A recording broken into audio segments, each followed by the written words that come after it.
இந்த வீடியோ ஒரு விழிப்புணர்வான ஒரு வீடியோவாக இருக்கணும்ன்ற ஒரு நோக்கத்தில் நான் இந்த வீடியோ உங்களுக்கு பதிவு செய்கிறேன். இதில் மிக முக்கியமாக சொல்ல போகிற விடயம் தற்பொழுது இலங்கையில் அதிகளவாக பேசப்பட்டு கொண்டிருக்கிற மிக முக்கியமான ஒரு விடயம் தான் இந்த ஐஸ் போதைப்பொருள் தொடர்பான பல்வேறுபட்ட விடயங்கள். உண்மையாகவே இலங்கையை பொறுத்த வரைக்கும் அண்மையில் கூட ஒரு நகைச்சுவையாக பாராளுமன்றத்தில் ஆளுங்கட்சியினால் தெரிவிக்கப்பட்ட ஒரு விடயம், இலங்கை ஸ்ரீலங்கா ஐஸ்லங்காவாக அல்லது ஐஸ்லாண்டாக மாறுகின்ற ஒரு சந்தர்ப்பம் இருக்குன்னு சொல்லி 5000 கிலோ மெட்ரிக் டன் 5000 கிலோ பெறுமதியான ஐஸ் மூலப்பொருட்கள், ஐஸ் தயாரிப்புக்கிற மூலப்பொருட்கள் மீட்கப்பட்டது. உங்களுக்கு எல்லாருக்குமே தெரிஞ்ச விடயம்.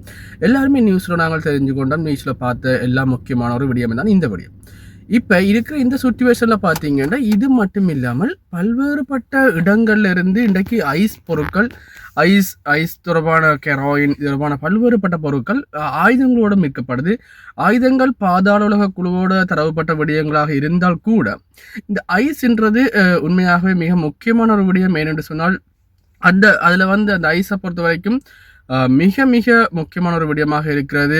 காரணத்தை நான் ஏன் சொல்கிறேன்னு சொன்னால், இது எங்களுடைய பாடசாலை மாணவர்கள், எங்களுடைய சிறுவர்கள், பிள்ளைகள் எல்லாரையுமே அதிக அளவாக பாதிச்சு கொண்டு வர ஒரு மிக முக்கியமான விடயமாக இருக்குது.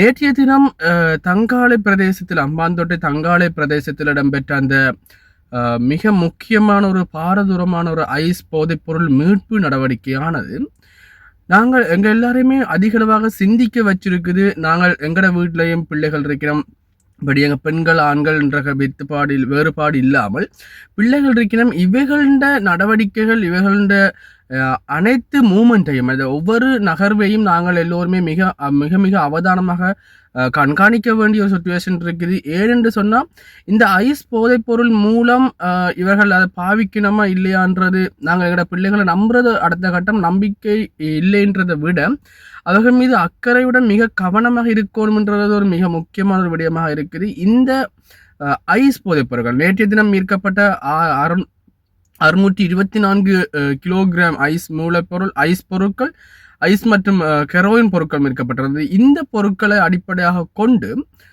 பார்த்தீங்கன்னு சொன்னால் அந்த 6600 கிலோகிராம்ஸ் மீட்கப்பட்டிருந்தால் இன்னும் சமுதாயத்தில் எத்தனையோ 1000 கிலோகிராம்ஸ் ஐஸ் பொருட்கள், போதைப் பொருட்கள் இருக்குது. ஐஸ் மட்டும் இல்லாமல் ஏனைய போதைப் பொருட்களும் இருக்குது.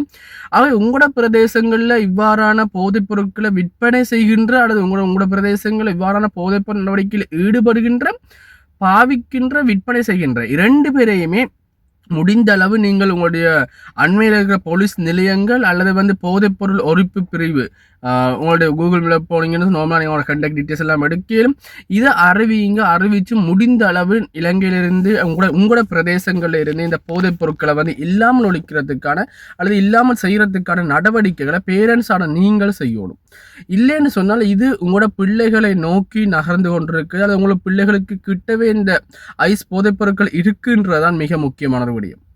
தொடர்ச்சியாக இந்த ஐஸ் போதைப் பொருட்கள் பாவனையை நாங்களாக கட்டுப்படுத்த இல்லைன்னு சொன்னால் அல்லது நாங்களாக முன்வந்து கட்டுப்படுத்த இல்லைன்னு சொன்னால் இந்த ஐஸ் போதைப் பொருட்களை இலங்கை அரசினாலோ அல்லது எந்த அரசினாலோ 100% அல்லது கட்டுப்படுத்த முடியாத ஒரு சுச்சுவேஷன் இருக்குது. ஏன்னு சொன்னால் இந்த போதைப்பொருட்களை பாவிப்பவர்கள் அனைவரும் இலங்கையர்கள், இலங்கையில் இருக்கின்ற அந்த போதைப்பொருள் பாவிக்கின்ற பிரிவினர், அது மட்டும் இல்லாமல் அதை விற்பனை செய்கின்ற பிரிவினர் உங்களோட அயலில் இருக்கிறார்கள், உங்களை சுற்றி இருக்கிறார்கள். ஸோ முடிந்த அளவு யார் இந்த போதைப் பொருளை பாவிக்கணும், அதே மாதிரி இதை வியாபாரம் செய்யணும் உங்களோட கிராமங்கள், உங்களோட பிரதேசங்கள், முடிந்த அளவு அதை நீங்கள் உங்களுடைய போலீஸ் நிலையங்களுக்கு சென்று முறையிடுங்க. என்றால் இந்த ஐஸ் போதைப் பொருளை பொறுத்த வரைக்கும் ஏனைய போதைப் பொருட்களை ஒப்பிடுகையில், உதாரணமாக நாங்கள் எடுத்தோம்னு சொன்னால் பீடி, சிகரெட்ஸ், இதைத்தான் நாங்கள் படிக்கிற காலத்தில் மிகவும் உச்ச போதைப் பொருளாக கருதப்பட்டது. அந்த காலத்தில் இந்த 2 தான், பீடி, சிகரெட்ஸ். ஆனால் இன்றைக்கு அது ஒரு கேஷுவலாக மாறி இன்றைக்கு ஐஸ் ஹெரோயின்றது மிக முக்கியமான ஒன்றாக மாறிக்கொண்டிருக்குது.